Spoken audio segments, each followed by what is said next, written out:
تخلينا ادوق يا غريم؟ ممكن تخلينا ادوق؟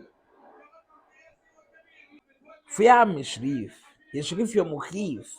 امال انت لما بتلعب قصادنا ليه بتعمل نفسك رولاندينو؟ انا مش فاهمك يا معلم. يا باشا ده علي معلول يا باشا، مديك كوره بيقول لك هات جول اتفضل، قلت له لا والله انا اسف مشغول شويه. ايه عندي شويه فكر والله. النادي الاهلي يا باشا نازل بيهاجم جدا، وده ممكن الفريق النيوزيلندي يستغل الموضوع ده ويلعب على الهجمه المرتده، واعوذ بالله يعني من المرتدات. كده كولر النهارده عمل الخطه بتاعته وقال للعيبه يا جدعان طريقه لعبنا النهارده عرض واجري. انا اسف، الفريق النيوزيلندي ما بيعرفش يعمل الهجمات المرتده زي ما انتوا يا شباب على الله. بس هي عمله نيوزيلندا دي بكام مصري؟ كام؟ ها؟ بقول لك ايه يا غريمه، ما تديني ديانج ده واديك اقوى لاعب خط نص محمد اشرف رؤى. تكتل دفاعي من الفريق النيوزيلندي وطريقه لعب الاهلي من عند احمد عبد القادر، ودلوقتي هم غيروا اللعب يا باشا وتقريبا هيروحوا يغيروا هدومهم. هو تقريبا محمد هاني كده متعلم الكوره في كاس العالم للانديه، بس ما عندوش اي اوبشن تاني بقى في الدوري بقى في افريقيا بتاع، لا هاتوني العب في كاس العالم للانديه. على عدم سير اللقاء في اول 10 دقائق، لكن فريق اوكلاند سيتي مسك الكوره وبدا يهاجم الاهلي في كذا محاوله، وحاول الاتصال بيه في وقت لاحق. احمد عبد القادر لما بتجيله الكوره قدام بيحاول يبني الهجمه تاني من ورا. احمد عبد القادر لما بتجيله الكوره يا باشا تحس ان هو بيفتكر ذكريات مؤلمه كده وقصص حزينه. كان في لعيب في اوكلاند سيتي اسمه لوبو ما بيفكرش مرتين. انا اسف يا محمد يا هاني انا حسدتك. الجون الاول للنادي الاهلي عن طريق حسين الشحات من بره ال 18، وشكل كده حسين الشحات هيقفل معرض المفروشات وهيفتح مصنع الغزل والنسيج. الجون حلو قوي يا جدعان. الشوط الثاني وهجمه منفرده لمحمد شريف هو والجون، وللاسف ضيعها والاوفسايد رحمه من جماهير النادي الاهلي ان هم كانوا هيسلخوا ذاته.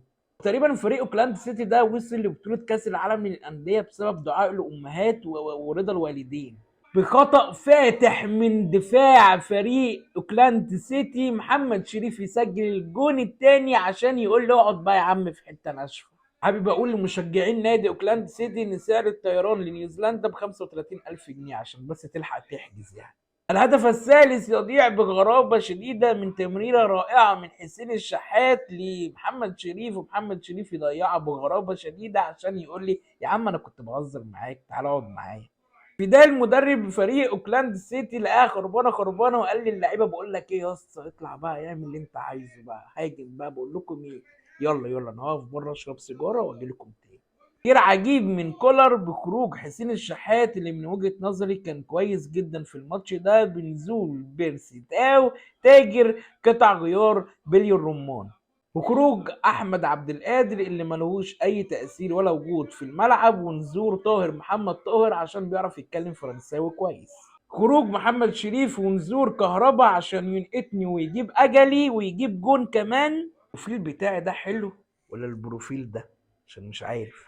خروج السولية ونزول محمد مجدي قفشه عشان محتاج يحنكش شويه، وتقريبا كده اوكلاند سيتي هيجيب جول بعد ايضاعه لهدف محقق. بيرسيتاوي يسجل الهدف الثالث من اسيست كهربا. انا رايح انام. انا بصراحه مش عارف الحكم الصيني ده كان يعني حسب ضربه الجزاء ازاي والكره خارج ال 18 يعني. انا اسف يعني هو جاله فيروس ولا ايه؟ انتهاء الشوط الثاني والمباراة بفوز سهل جدا جدا للنادي الأهلي على الفريق المستسلم أوكلاند سيتي بنتيجة 3-0 مستحقة. ويا ريت كمان لو عجبكم الفيديو ده ما تعملش ولا لايك ولا شير ولا أي حاجة يعني. ريح إيدك يا حبيب أخوك ريحها.